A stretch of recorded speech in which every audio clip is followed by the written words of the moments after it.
Hello friends, this video on P block elements part 5 is brought to you by examfree.com. No more fee from exam. Let's talk about electronegativity. So what is electronegativity? So electronegativity is nothing but a tendency to pull shared electron. It's just a pull, right? It's just a pull, not the exact what do you call consuming the electron, just a pull actually. We talked about electronegativity here, right? So when we say that fluorine is more electronegative than let's suppose chlorine, because fluorine has more tendency to just a pull, not I'm not talking about that the fluorine exactly take out the electron from someone and keep it with himself, just a pull, right? That is electronegativity. So if you want to understand electronegativity in detail, please watch the atom chapter where we discussed about electronegativity. So I'm assuming that you know this definition. So just I'm giving the definition now that electronegativity is nothing but a tendency to pull a shared pair of electron towards itself. And this also, if you see, it depends on the size of atom and the electron hungerness. Size of atom, I mean say size and charge actually, I can say atom size and charge. That is the capability and the hungerness, desire. This is desire. This is right based on capability and desire. So similar to electron gain enthalpy, it has a similar train. If you go from here to here,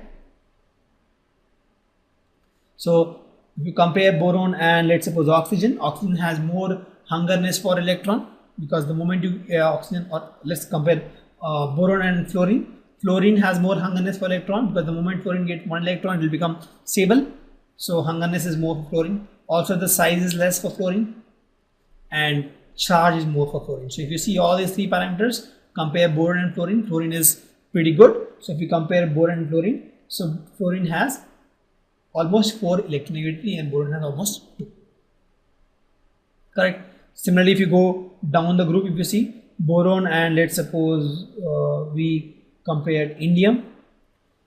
So if you see compared to size, boron has better in size. Hungerness, both are same because both needs one electron. And charge is, I'm talking about the effective charge. So because of the shielding effect by the orbitals, this has more charge, effective charge. So in both the case, boron stands. So boron will have more electronegativity as compared to indium. This is a general trend actually. So if you go from here to here, the electronegativity increase because the hungerness increase. If you go up the group, again the electronegativity increase because the hungerness increase because of the effective charge. Right? So if you go in a group, the hungerness is same actually, but the capability increase.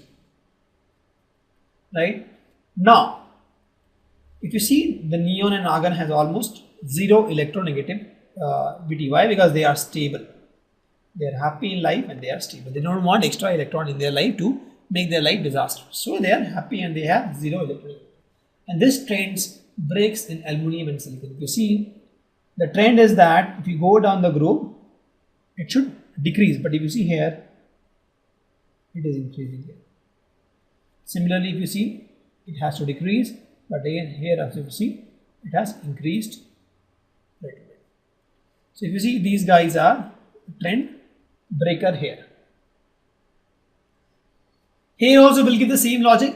See, if you see here in gallium, we have 3d orbitals and we have poor shielding. This is gallium. Right? In gallium, we have 3d orbitals and poor shielding. So we have more effective charge.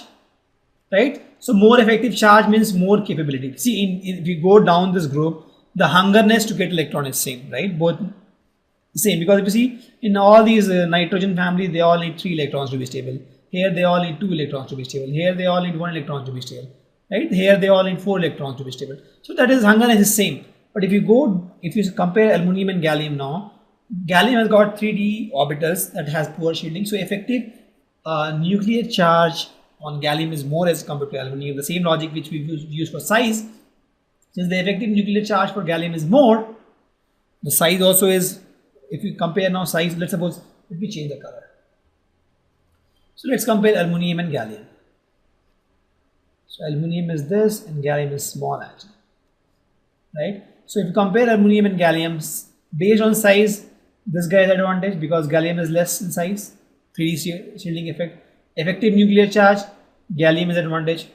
Gallium is more effective nuclear charge. So in both cases, gallium is better than aluminum. So gallium is more electronegative than aluminum. Same thing with germanium and silicon also. Correct.